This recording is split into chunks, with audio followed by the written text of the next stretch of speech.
Yields back, and so now I have the opportunity to recognize myself for 5 minutes for questions. So I'm going to start off with you, Mr. Isaacs, and you know, you've worked in over 150 countries to respond to war.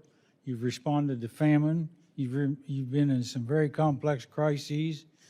So you're overseeing U.S. humanitarian relief in Darfur, a critical region in Sudan that has currently used and underscored as rife for famine and heavily impacted by the civil war, as you've been talking about. So how would you characterize the conflict's direct effect on Sudan's food security?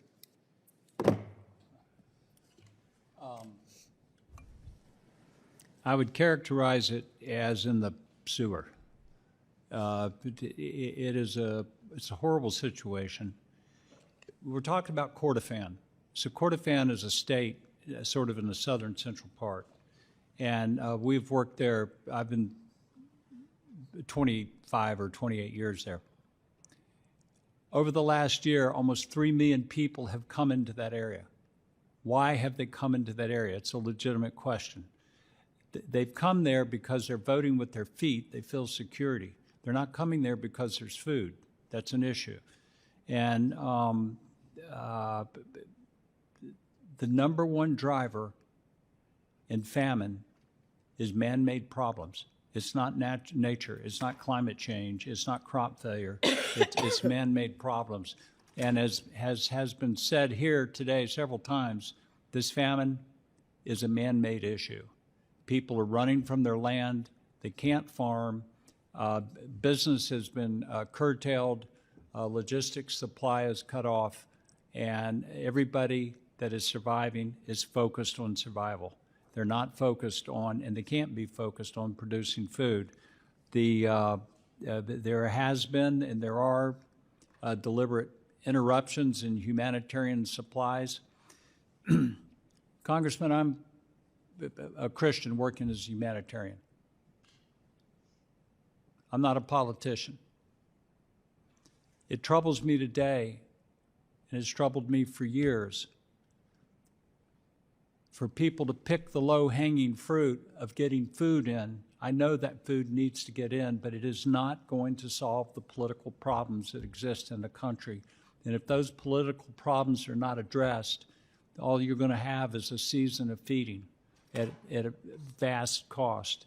And in this cycle, that's why I said I've been in this room so many times giving these testimonies in other rooms over in the Senate and all around on the Hill. Nothing has fundamentally changed in the structure and the governance of Sudan to the point that it can feed itself. Sudan is bigger than the state of Texas. It's got the Nile River that runs through it. It's got 10 months a year of beautiful sunshine, water, fertile soil. Something's wrong.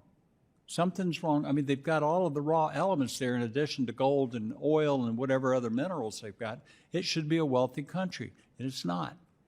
It has to do with the governance. So I'm very concerned about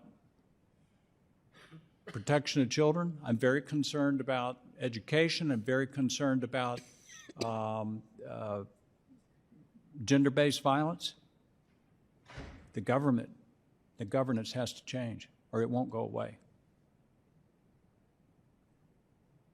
Thank you. You know, I fought in Vietnam, and so I kind of understand the sacrifices people make because of governance, as you talk about. And it's really sad to see young children that are malnourished, and they got the raw materials. My background is in agriculture, so my gosh, if I've got land and I've got some way to fertilize it and I got some seed, I can do something with it. So it's really sad to see a government that's over that kind of people and not taking advantage of the raw materials they have. And so, you know, when some people say they ought to stop, I think that's true. But somebody needs to kick their can. But anyway, I can emphasize with your comments. So I got about 12 seconds, and so I really appreciate your comments. And so with that, I guess we will go to Washington with Ms. Jayapal. She's not back here. yet, so I'll Okay. bring